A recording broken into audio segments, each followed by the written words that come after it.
పరిశుద్ధుడా, ప్రేమ స్వరూపి, గనుడా, గొప్ప దేవా, నీ ఘనమైన నామమునకై వందనాలయ్యా. అయా, ప్రత్యేకంగా ఈ రోజున ఈ ఉదయ కాలంలో నీ మాటలు వినుటకు మేము సిద్ధపరుచుండగా నీ దాసుని మరుగు చేసి నాతో మాతో మీరు మాట్లాడండి. నీ వాక్యము బహు బలము కలిగినది, శక్తితో నింపగలిగినది. అటువంటి నీ వాక్కుతో మాతో మాట్లాడండి అయ్యా. మా ప్రాణములను తెప్పరిల్ల చేయు నీ మాటతో మా గుండెలను బలపరిచి, ధైర్యపరిచి, శక్తితో నింపి మమ్మలను నడిపించమని నీ దాసుని మరుగుపరిచి మీరు మాట్లాడమని యేసు నామములో అడిగి వేడుకొని ఉన్నాము తండ్రి. ఆమెన్. ఆమెన్. దేవునికి స్తోత్రాలు. ఈ ఉదయ కాలాన్ని ఈ విధముగా దేవుని వాక్యాన్ని ఆలకించుటకు ఉదయాన్నే కూడుకున్న మీ అందరికీ కూడా ప్రభు అయిన యేసుక్రీస్తు నామంలో నా హృదయపూర్వకమైనటువంటి వందనాలు. దేవుడు మిమ్మలను దీవించును గాక. ఆమేన్. ఆమేన్. ఆమేన్. ఆమేన్. దేవుని వాక్యముల నుండి ఒక మాట చదువుకుందాం. ఎప్పుడు మీతో చెప్పే మాట, నాకు బాగా ఇష్టమైన మాట, పలుమార్లు మీతో పలికే మాట. 25వ సంకీర్తన 3వ చరణం.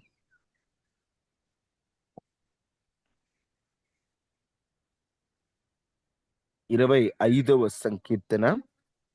నీ నీ కొరకు కొరకు కనిపెట్టు వారిలో వారిలో ఎవడును సిగ్గునొందడు. ఎవడును సిగ్గునొందడు. హేతుకు భక్తుడు లేకుండానే మాట్లాడుతూ, చాలమ్మా ఒక్క లైన్ చాలు.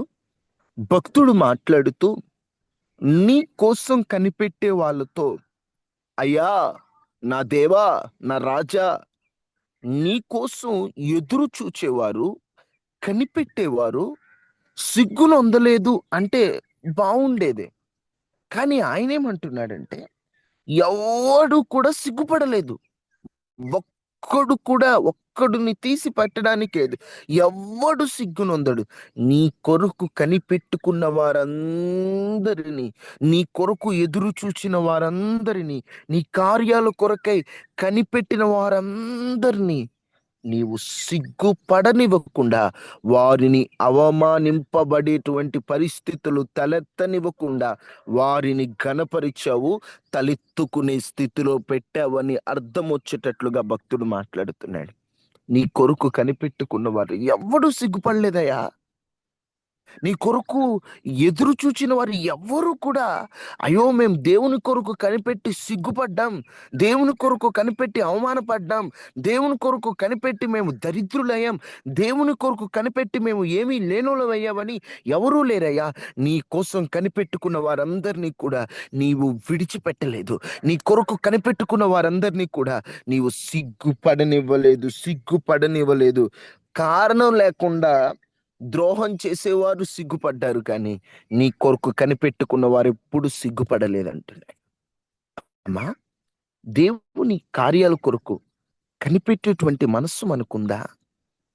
ఈ రోజుల మనిషికి ఉండేటువంటి తొందరపాటును బట్టి, మనకున్నటువంటి చుట్టూ ఉన్న వాతావరణాన్ని బట్టి, నాకు కార్యం చేయి, నాకు కార్యం చేయి ప్రభువా, నాకు కార్యం చేయి ప్రభు అని మనం వెంట వెంటనే ఆశిస్తున్నాం, కానీ కొన్నిటికి తొందరపడుతున్నాం. కానీ తొందరపడకుండా ఆయన మేలుల కొరకు మనం ఎదురు చూస్తే మన జీవితం ఎంత ఆశీర్వాదకరంగా మారుతుందంటే, దేవుడు ప్రతి ఒక్కరి జీవితంలో కూడా ఒక రోజున ఏర్పాటు చేస్తాడు.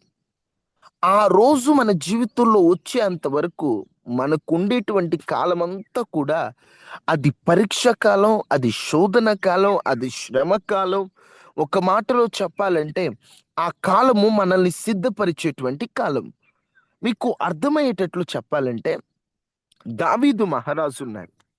దావీదు మహారాజు ఏ అధ్యాయంలో రాజుగా అభిషేకింపబడ్డాడు? మొదటి సమూయేలు గ్రంథంలో మీరు చెప్పండి. మొదటి సమూయేలు గ్రంథం 16వ అధ్యాయంలో రాజుగా ఉండటానికి అభిషేకింపబడ్డాడు. ఎవరు? యెష్షై కుమారుడైన దావీదు. దావీదు. ఇప్పుడు రాజుగా అభిషేకింపబడినటువంటి ఈయన మన లెక్క ప్రకారం రాజు అవ్వాలంటే ఏ అధ్యాయంలో రాజు అయిపోవాలా? 16వ అధ్యాయంలో అభిషేకింపబడ్డాడు కాబట్టి జనులు 17వ అధ్యాయం మారిపోవాలి. కల్లా, మహా అయితే 17వ అధ్యాయం కల్లా సింహాసనం ఎక్కాలి మన లెక్క ప్రకారం. ఎందుకు? అభిషేకం అయిపోయిందండి. అభిషేకం ముఖ్యం. సమూయేలు ప్రవక్త కొమ్ము నిండా తైలం నింపుకొని ఎత్తుకోను మరి ఇబ్బంది పడతా ఆయన అంత దూరం నుండి వచ్చి అభిషేకిస్తే ఈయన నెక్స్ట్ రాజు అయిపోవాలి అంతే మన లెక్క ప్రకారం. దావీదు కూడా ఎలా ఉంటది? నన్ను అభిషేకించాడు కాబట్టి నాదే సింహాసనం, నేనే ఇక రాజుని, నేను యెహోవా చేత ఏర్పాటు చేయబడిన వాడును, అభిషేకింపబడిన వాడని. ఎక్కడైనా కూడా దావీదు తొందరపడ్డాడా? మీకు ఆశ్చర్యమైన విషయం చెప్పాలేంటంటే, మొదటి సమూయేలు గ్రంథం 16వ అధ్యాయంలో ఈయన రాజుగా అభిషేకింపబడితే, దాదాపు రెండవ సమూయేలు గ్రంథం 3వ అధ్యాయం తరువాత అధ్యాయాలలో ఆయన రాజయ్యాడండి. ఎంత ఆశ్చర్యం! ఆ ఒక్క అభిషేకింపబడిన కాలానికి ఇతను రాజు అవ్వడానికి మధ్య ఎంత గ్యాప్ ఉందో తెలుసా? ఎందుకు దేవుడు అంత గ్యాప్ ఇచ్చాడు? దేవుడు దావీదు పట్ల ప్రణాళిక కలిగి ఉన్నాడా లేదా? స్వరాలెత్తండి. దావీదు కనుగొన్నాడు. పట్ల దేవునికి ప్రణాళిక ఉంది. ఉంది. దావీదుని దేవుడు ఒక మంచి ఉద్దేశంతో ఏర్పాటు చేసుకున్నాడు. ఇంత ఉద్దేశం ఉన్నప్పుడు, ప్రణాళిక ఉన్నప్పుడు, మేలు చేయాలనుకున్నప్పుడు అభిషేకించి ఎందుకు దేవుడు వారిని కొంత గ్యాప్ ఇచ్చాడు? ఈరోజు నీ జీవితంలో కూడా నిన్ను ఎన్నుకున్నాడు దేవుడు, నిన్ను ఏర్పాటు చేసుకున్నాడు, లోకము నుండి ప్రత్యేకపరిచాడు, అన్యజనుల నుండి ప్రత్యేకపరిచాడు, పాపిష్టి ప్రజల నుంచి ప్రత్యేకపరిచాడు. బానే ఉంది. నిన్ను అభిషేకించాడు, తన ఆత్మతో నింపాడు, రక్షణతో నింపాడు, వరములతో నింపాడు. నిన్ను నింపినప్పుడు వెంటనే నీ జీవితంలో కార్యం చేస్తే అన్యజనుల ఎదుట నువ్వు గణపరచబడతావు. అన్యజనుల ఎదుట నీవు దేవుని నామ మహిమకై ఉపయోగపడతావని నీకు అనిపిస్తుంది. దేవుడు కార్యం చేసేయచ్చు కదా, నేను అన్ని జనుల నుంచి వేరయ్యాను, ఆ కార్యం నా జీవితంలో జరిగితే వాళ్ళు కూడా అబ్బా చూడు వాళ్ళ దేవుడు గొప్పోడు అనుకుంటారు కదా అని నీకు అనిపిస్తుంది. కానీ దేవుడు అభిషేకించాడు, ఎన్నుకున్నాడు, ప్రత్యేకపరిచాడు. ఇంటి వారందరిలో కూడా నీ లోపల హృదయ రూపాన్ని చూసి నిన్ను కావాలని కోరుకొని రక్షణ ఇచ్చి పక్కన పెట్టాడు. నిన్ను ఎప్పుడు ఆశీర్వదిస్తాడో నీకు అర్థం కావట్లా. దావీదు జీవితం కూడా అలానే ఉంది. దేవుడు పిలిచాడు, ఏర్పాటు చేసుకున్నాడు, దేవుని ప్రణాళికలో ఉన్నాడని అర్థమవుతుంది. కానీ ఆనవాలే కనిపించట్లా. దేవుడు ఒక రోజున రాజుగా ఏర్పాటు చేస్తాడనేటువంటి ఆ శుభకరమైనటువంటి ఆనవాలు ఏది? దావీదుకు అనుకూలంగా మాట్లాడి గుంపు ఏది? అయ్యా దావీదు, నిన్ను రాజుగా అభిషేకించారు కాబట్టి నువ్వే మొత్తము, నీ తరపున మేముంటామని మాట్లాడిన వారు ఏరి? పెద్దలైన వారే మౌనమయ్యారే. అన్యాయము విజృంభిస్తున్నప్పుడు న్యాయము తరపున మాట్లాడే నోర్లే తక్కువైపోయాయే. అప్పుడు దావీదు ఒంటరి అయిపోయాడు. కానీ ఒకటి గుర్తుపెట్టుకోండి, దావీదు ఎక్కడ తొందరపడలా. దావీదు ఎక్కడ ఏంటి పెద్దోళ్ళరా, దేవుడు నన్ను రాజుగా అభిషేకిస్తే ఈ సౌలు షో ఏంటి అని అనలా. ఎక్కడ కూడా తొందరపడే మనస్సు దావీదుకి రాలా. పెద్దలొచ్చి పెద్దలొచ్చి చూడండి, 2వ సమూయేలు గ్రంథం 2వ అధ్యాయం 3వ వచనం, సారీ 1వ వచనం చదవండి. 2 సమూయేలు 2వ అధ్యాయం 1వ వచనం. ఇది జరిగిన తర్వాత, ఏది జరిగిన తర్వాత? సౌలు చనిపోయి, సౌలు చనిపోయిన తర్వాత, ఇది జరిగిన తర్వాత యూదా పట్టణంలోనికి నేను యూదా పోదునా పట్టణముకు నేను పోదునని దావీదు యెహోవా యొద్ద విచారణ చేయగా విచారణ చేశాను. యెహోవా అతనికి పోవచ్చునని యెహోవా సెలవిచ్చెను. అతనికి సెలవిచ్చెను. నేను పోవలసిన స్థలం ఉమ్. ఏదని. నేను పోవలసిన స్థలం ఏదని దావీదు మనవి చేయగా హెబ్రోనుకు పొమ్మని ఆయన సెలవిచ్చాను. ఆయన 3వ వచనం సెలవిచ్చెను. చదవండి. మరియు దావీదు తన యొద్దనున్న వారిని అందరినీ మరియు దావీదు తన యొద్దనున్న వారందరినీ వారి వారి ఇంటి వారిని తోడుకుని వచ్చెను. వారి ఇంటి వారిని తోడుకొని వచ్చెను. హెబ్రోను గ్రామములలో కాపురం ఉండిరి. ఉమ్. అంతటా యోధావారు అక్కడికి వచ్చి యోధావారి మీద అంతటా రాజుగా యూదా వారు అక్కడికి వచ్చి యోధావారి మీద రాజుగా యూదా వారి మీద రాజుగా దావీదునకు పట్టాభిషేకము చేసిరి. దావీదునకు పట్టాభిషేకము చేసిరి. ఎక్కడ ఈయన, ఒక మాటలో చెప్పాలంటే 16వ అధ్యాయంలో అభిషేకింపబడితే 2వ అధ్యాయంలో 2వ సమూయేలులో ఈయన దగ్గరకు వచ్చి రాజుగా పట్టాభిషేకం చేశారు. దేవుని ప్రణాళికలో ఉన్నవారు, దేవుని చిత్తములో ఉన్నవారు, ప్రస్తుతానికి సమస్తము దుఃఖకరమే అయినా, ప్రస్తుతం సమస్తము పరీక్షాకాలమైన, ప్రస్తుతం సమస్తము శుభకరమైన ఆనవాలు కనిపించని స్థితిలో ఉన్న, దేవుని ప్రణాళికలో ఉన్నప్పుడు అవకాశాలు నువ్వెతుక్కుంటూ కాదు, నిన్ను వెతుక్కుంటూ అవకాశాలు వస్తాయి. దావీదు ఎవరి దగ్గరికి వెళ్ళి తొందరపడి నన్ను రాజుగా చెయ్యండి, నేను అభిషేకింపబడిన వాడును అని మాట్లాడాల. యూదా ప్రజలే దావీదును వెతుక్కుంటూ వచ్చారు. అయ్యా, మాకు రాజుగా ఉంటావా, మేము నిన్ను పట్టాభిషేకం చేయాలనుకుంటున్నామని ఈయనను వెతుక్కుంటూ వచ్చారు. ఈయన వెతుక్కుంటూ వెళ్తే అంత స్టైల్ ఉండదు. ఈ రోజున నీ జీవితంలో కూడా కొన్ని అవకాశాలు, కొన్ని కార్యాలు కనుమరుగైనట్లు కనిపిస్తున్నాయి. గుర్తుపెట్టుకో, నువ్వు దేవుని ప్రణాళికలో ఉన్నావు, దేవుడిని ఏర్పాటు చేసుకున్నాడు, అవకాశాలే నిన్ను వెతుక్కుంటూ రాబోతున్నాయి. నువ్వు దేని కొరకు ఎదురు చూస్తున్నావో, దేని కొరకు కనిపెడుతున్నావో, దేని కొరకు ప్రభువా ప్రభువా ప్రభువా ప్రభువా ప్రభు అని బగలు ఏడుస్తూ ప్రభు పాదాలు పట్టుకుంటున్నావో, నీవు దాని వెనక వెళ్ళడం కాదు, అదే నిన్ను వెతుక్కుంటూ రాబోతుంది. నువ్వు దేవుని వెంట ఉన్నావు, నువ్వు దేవుని వెనుకున్నావు. నేను మీతో పలుమార్లు చెప్పాను, యెహోవా నా కాపరిగా నేను కలుగుంటే, అంటే దేవుడే నా కాపరిగా ఉంటే, ఆయనే నా ముందుంటే, కృపా క్షేమములు నా వెంటుంటాయి. నేను ఆయన వెనుకుంటే అవి నా వెంటుంటాయి. నేను ఆయన వెంట, కృప నా వెంట. నేను ఆయన వెంట, క్షేమము నా వెంట. నేను ఆయన వెంట, భద్రత నా వెంట. నేను ఆయన వెంట, ఐశ్వర్య ఘనతలన్నీ నా వెంట వస్తాయి. నాకు దేవునితో ఉండడం ముఖ్యమండి. దావీదు అభిప్రాయం అది. ఈ రోజున దేవుణ్ణి వెతకడం నువ్వు నేర్చుకుంటే, దేవునితో ఉండటం నేర్చుకుంటే, ఐశ్వర్య ఘనతలన్నీ నీ వెంట ఉంటాయి. ఇలా ఈయన అవకాశాల కొరకు దావీదు తాపత్రయపడలేదు, ఆయనను వెతుక్కుంటూ అవకాశాలు వచ్చాయి. తొందరపడకు, దేవుడు నీ జీవితంలో కూడా గొప్ప కార్యం చేస్తాడు.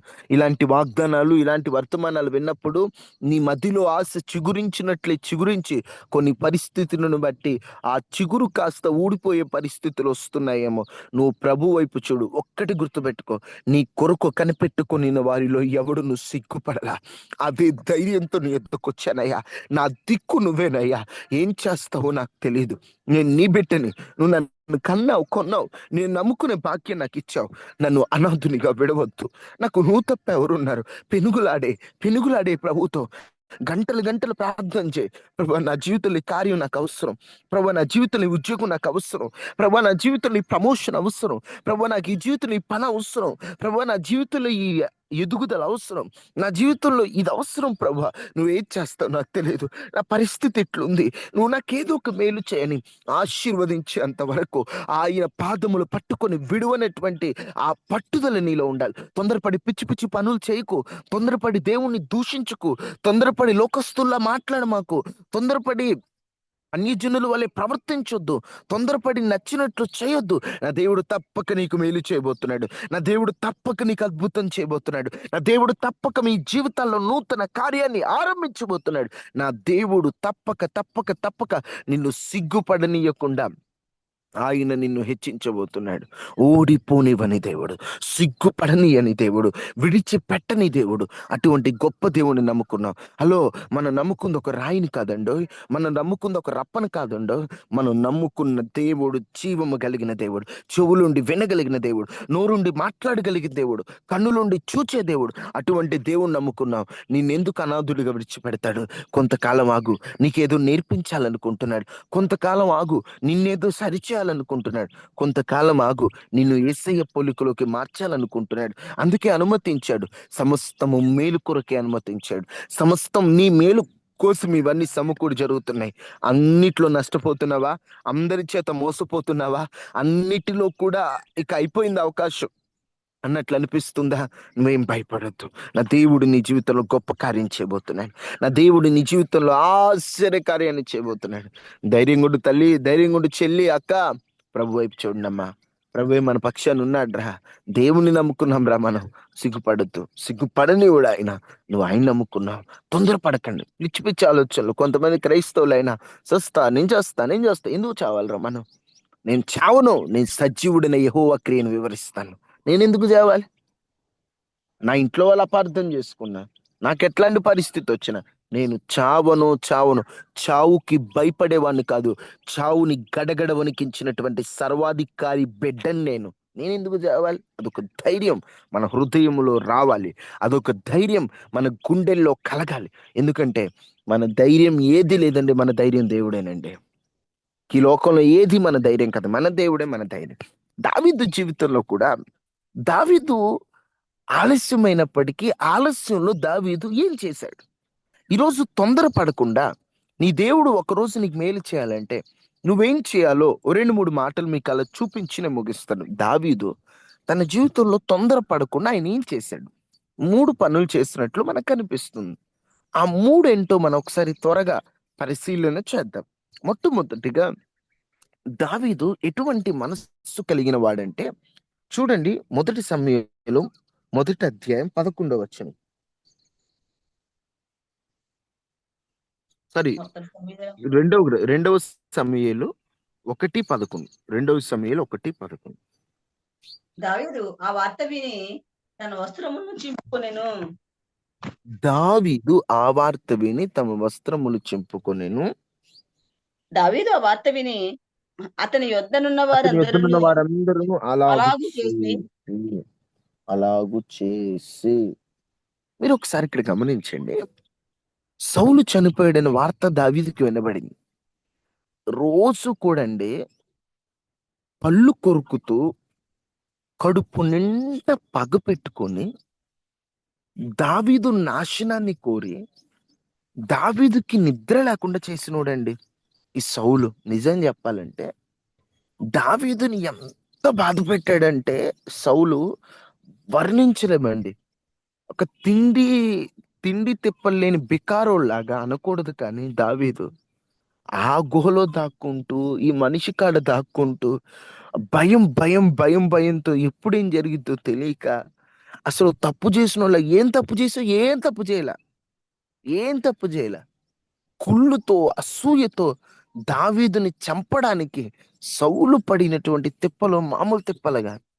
అయినా అటువంటి సౌలు చనిపోయాడనే వార్త దావీదుకు వినబడినప్పుడు, ఓ నా దేవా, నా శత్రువుని చంపినందుకు నీకు వందనములు, స్తోత్రములు అన్నాడా? అన్నాడా? అనలేదండి. వస్త్రాలు చింపుకొని ఏడవడం ప్రారంభించాడు. ఇది ఎవరి మనసు అంటారు? ఇది ఖచ్చితంగా యేసయ్య మనసే. దేవుడు శత్రువు శత్రువు కీడు చూసి ఆనందించేవాడు కాదు, శత్రువు కీడు చూసి ప్రార్థించి కీడు మేలుగా కోరుకునేవాడు క్రీస్తు మనసు కలిగిన వాడు. దావీదు ఆలస్యం ఉన్నప్పుడు దావీదుకు ఒకటే ఉంది. ఎందుకు దావీదు సౌలు మీద పగ పెట్టుకోలేదు అంటే 2, 3 కారణాలు ఉన్నాయి. ఎందుకు పగ పెట్టుకోలేదంటే, ఒకటి, సౌలు అభిషేకింపబడిన వాడు అనేటువంటిది దావీదుకి మనసులో ఉంది. ఈయన అభిషేకింపబడిన వాడు, ఈయనను ముట్టకూడదని. రెండవది ఇంకోటి ఏంటంటే, దావీదుకున్న ధీమా, నా దేవుడు నన్ను ఆశీర్వదించాలనుకుంటే ఎవడు ఆపలేడు, ఎవడు అడ్డం రాలేడు. ఈ సౌలు నేనేదో రాజుగా ఉండటానికి అడ్డొస్తున్నాడని నేను అనుకోను. నా దేవుడు ఒకరోజు నాకు ఆ రాజుగా ఉండటానికి అవకాశం ఇస్తాడు. అప్పటి వరకు ఏదో నేర్పించడానికి నాకు అనుమతి ఇచ్చాడు. శ్రమ కలుగుట నాకు మేలాయన అంటాడు కదా. ఏదో నాకు మేలు కొరకే దేవుడు అనుమతించాడు అని ఒక నిశ్చయిత ఉంది కాబట్టి సౌలు మీద పగ పెట్టుకోలే. ఈరోజు మన జీవితంలో కూడా కొంతమంది కావాలని మనల్ని ఏదో ఒక బాధ పెట్టే మాటలు మాట్లాడుతూ, మనల్ని ఏదో ఒక విధంగా మనల్ని ఎప్పుడు నొప్పిస్తూ ఉంటారు. వారిని బట్టి మీరు బాధపడొద్దు. ఎందుకంటే వారు మీ ఆశీర్వాదానికి అడ్డు కాదు, ఒక పరీక్ష కోసం ఏర్పాటు చేయబడిన వారు. వారి మీద పగ పెట్టుకోకూడదమ్మా. మనం క్రీస్తు మనస్సు కలిగి ఈ రోజు నుంచి వెళ్ళిపోదాం. కీడు మన కీడు కోరే వారి కూడా మనం మేలు కోరదామండి. అది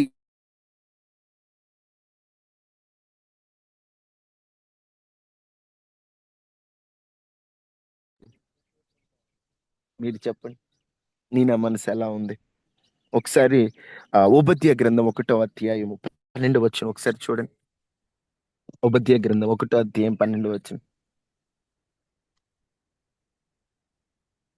ఓబద్య 1:12.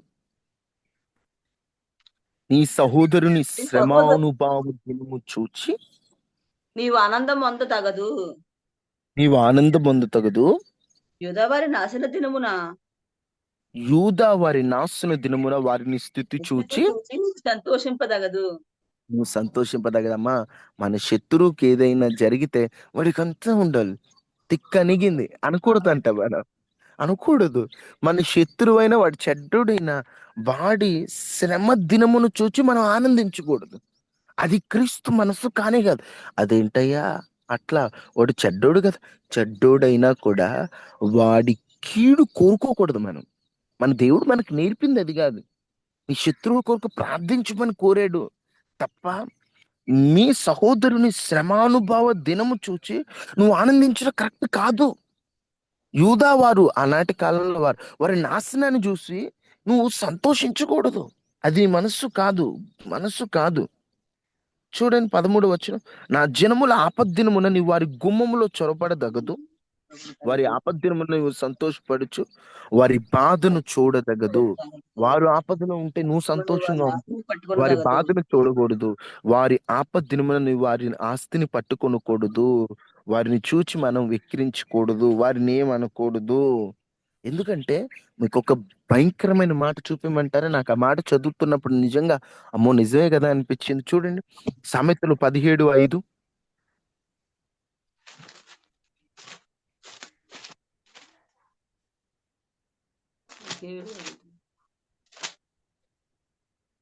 బీదల సామెతలు బీదలను వెక్కిరించువాడు మరి బీదలను సృష్టికర్తను వెక్కిరించేవాడు నిందించువాడు.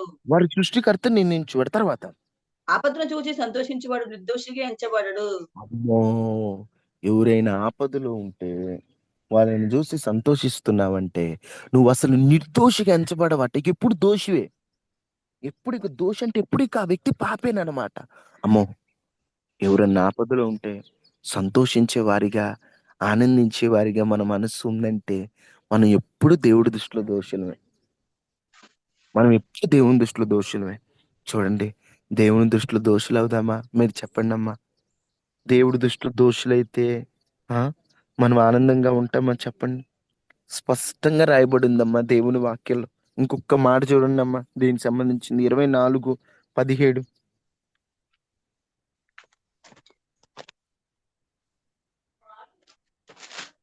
నీ శత్రువు పడినప్పుడు సంతోషింపకము, సంతోషింపకు. వాడు తొట్టిల్లినప్పుడు నీవు వాడు మనస్సులో తిట్టున్నప్పుడు నీ ప్రకాశింపకము. మనస్సు చూడు ఎంత క్లారిటీగా ఉందో. నీ శత్రువు పడిపోతే సంతోషించొద్దు. వాడు తుట్టిల్లితే, వాడు దారి తప్పితే మనస్సు ఉల్లసించొద్దు. యెహోవా అది చూచి అసహ్యించుకొని వాని మీద నుండి తన కోపము తిప్పుకొనునేమో. అమ్మో, ఇవన్నీ ఎందుకండి? శత్రువు విషయంలో కూడా మనం మేలు కోరేవారిగా మనం ముందుకెళ్దామండి. నా దేవుని మనస్సు మనం కలిగి ఉందామండి. యేసుక్రీస్తు ప్రభు వారిని దూషించి ఆయనను అపహాస్యం చేసే పట్టణము అది చూచినప్పుడు అది పాడవుతుందని తెలిసి ఆయన ఆ పట్టణం నిమిత్తమై ఏడ్చాడంట. అక్కడ రాయబడి ఉంటది, చదవడానికి టైం లేదు కానీ లూకా 19:41లో ఆయన పట్టణమునకు సమీపించినప్పుడు దాన్ని చూచి దాని విషయమై ఏడ్చాడట. తనకు కీడు చేసిన పట్టణం బాలేదని, బాగుపడాలని ఏడ్చినటువంటి ఆయనను అనుసరిస్తున్న వారం మనం. దయచేసి ఈ మనస్సు మార్చుకోండి. దేవుడు ఈ టైం ఉంది కదా, ఈ టెస్టింగ్ పీరియడ్ అంటాను నేను. ఈ టెస్టింగ్ పీరియడ్‌లో, ఈ లెర్నింగ్ పీరియడ్‌లో అంటే పరీక్షించే సమయం, నేర్చుకునే సమయంలో దయచేసి కొంతమంది శత్రువులాగా నీకు అనిపించిన ప్రభు చేతికి అప్పగించే. నువ్వేం తొందరపడొద్దు, ఆవేశపడొద్దు, గొడవలకు దూరంగా ఉండు. కావాలని నిన్ను దూషిస్తుంటారు. నీ మీద ఏది పడితే అది మాట్లాడతారు. నిన్ను లోకానికి చెడ్డదానిగా, చెడ్డవాడిగా చిత్రీకరిస్తారు. నీ గురించి నోటికి ఏదొస్తే ఆ మాట మాట్లాడతారు. నువ్వు చేయని తప్పులు కూడా నిందలు నీ మీద ఇస్తుంటారు. ఏం భయపడొద్దు. ప్రభువా నువ్వే చూస్తున్నావు. నీ కన్నులకు మరుగైనదంటూ ఏమీ లేదయ్యా. నువ్వే చూస్తున్నావు అని చెప్పి దేవుని ఎదుట ఈ విషయాన్ని ఆయన ఎదుట పెట్టి క్రీస్తు మనస్సు కలిగి సాగిపోండి. నెంబర్ 1, నీవేం చేయాలి తొందరపడకుండా అంటే దేవుని మనస్సు కలిగి దేవుని చేతికి అప్పగించాలి. దేవుడు మనస్సు కలగాలి. నా దేవుడు అమ్మా ఒకటి చెప్తున్నా, 600 100 మంది ఒకటై 1000 మంది నీకు వేరైనా కూడా దేవుడు నిన్ను ఆశీర్వదించాలనుకుంటే ఎవరు ఆపలేరంతే. 1,00,000 మంది లోకమంతా ఒకటై, లోకమంతా ఒక్కటై, ఆ పదం నాకు చాలా ఇష్టమండి. లోకమంతా ఒక్కటై నన్ను వేరు చేసిన, లోకమంతా ఒకటవని నన్ను వేరు చేసిన నీ కృప ఉంటే నాకు చాలయ్యా, నువ్వు ఉంటే చాలయ్యా. ఆ మనసుతో మనం ముందుకు వెళ్ళిపోవాలి. రెండు రెండవ సమూయేలు గ్రంథం 1వ అధ్యాయం, సారీ 2వ అధ్యాయం 1వ వచనం, 2వ అధ్యాయం 1వ వచనం. ఇది జరిగిన తర్వాత యూదో పట్టణంలోకి నేను పోదునా అని దావీదు యెహోవా యొద్ద విచారణ చేయగా పోవచ్చునని యెహోవా అతనికి సెలవిచ్చు.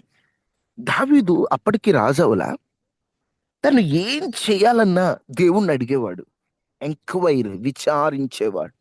ప్రభా నేను అటు వెళ్ళమంటావా? ప్రభా నేను ఇది చేయనా? ప్రభా ఇటు వెళ్ళమంటావా?